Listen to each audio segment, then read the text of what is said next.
السلام علیکم ورحمۃ اللہ وبرکاتہ۔ سورہ الماعون کی تفسیر سماعت فرمائیں۔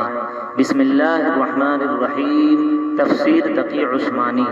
کئی کافروں کے بارے میں روایت ہے کہ ان کے پاس کوئی یتیم خستہ حالت میں کچھ مانگنے کو آیا تو انہوں نے اسے دھکا دے کر نکال دیا۔ یہ عمل ہر ایک کے لیے انتہائی سنگ دلی اور بڑا گناہ ہے، لیکن کافروں کا ذکر فرما کر اشارہ یہ کیا گیا ہے کہ یہ کام اصل میں کافروں ہی کا ہے، کسی مسلمان سے اس کی توقع نہیں کی جا سکتی۔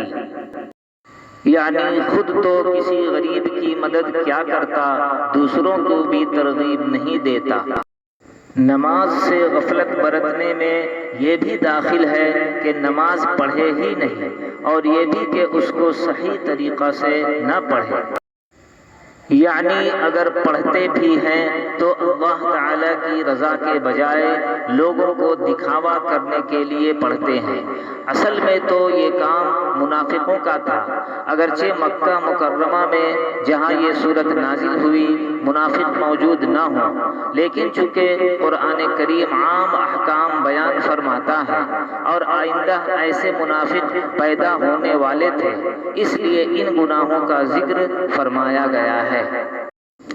معمولی چیز قرآن کریم کے لفظ ماعون کا ترجمہ کیا گیا ہے۔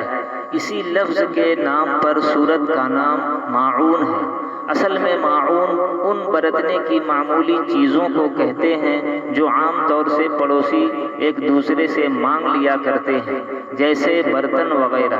پھر ہر قسم کی معمولی چیز کو بھی ماعون کہہ دیتے ہیں۔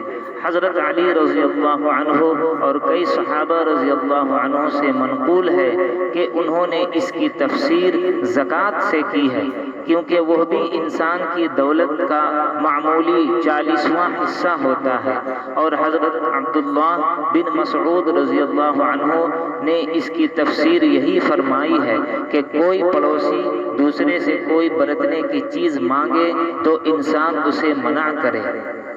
ثواب کی نیت سے ویڈیو کو ضرور شیئر کریں۔